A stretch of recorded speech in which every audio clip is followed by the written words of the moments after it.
According to Minister Horace Chang, the government is set to launch a new end-to-end digitized ticketing system on February 1, the same day the new Road Traffic Act, with its more punitive fines, I'm told, for traffic breaches goes into effect. This morning, Senior Director, Major Technology Transformation of the Ministry of National Security, Mr. Emil Holgate, discussed with us the driving factors behind the new technological advancements and talk about the expected outcomes in creating a safer Jamaica. Well, I'm tired. I am no tired. Morning, sir. Welcome to Smile Jamaica. Morning. Forgive my ignorance, but why does the Ministry of National Security is involved in this as opposed to the Transport Authority? Sure. So the Ministry of Transport and Mining, though they have remit over the Road Traffic Act, enforcement is under National Security and by extension the JCF. So we are responsible for ticketing and those enforcement activities.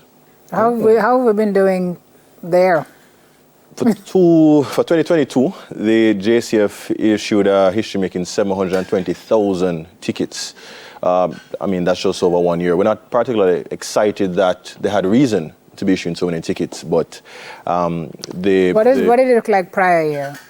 See if I can. 2021, just over 400,000. What? So that's almost 100%. There you go. So there was a spike last year. So it is an indication that there continues to be a high amount of lawlessness or impunity on the roadways. But the JCF, they remain committed in ensuring that they enforce as best. And again, before we get to that, what happens to that money?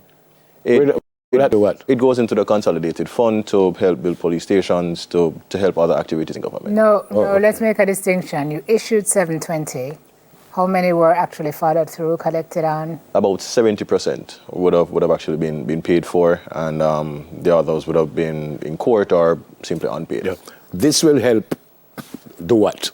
So this will help 100% everybody going paid. This will help do what? So it is just to bring about a more efficient ticketing process. So just to give some context, most of us here are familiar with the yellow ticketing book. No, sir, we are not. Well, Neville, I'm sure. Yes, he's told me. I don't get a ticket, sir. So most persons, once they get the ticket, they don't normally think about what happens next. But you would then go to the tax office and it is on a system there, or if you go to court, it is on a system there. So in the background is a traffic ticket management system, which is responsible for coordinating all the activities of that ticket. With the paper ticket, though, we recognize that there are some challenges. Not all of us have nice penmanship as Simone. We do have what we call crab toe. So if an officer writes a ticket and it's not as legible as it should be, and it goes to the data center, there's likely to be some errors, and then that error will follow it all the way through the system. My ticket, Simone, and it end up on my thing. Or you go to the tax office and they say that you pay it, and it doesn't come up as paid in the system. Okay.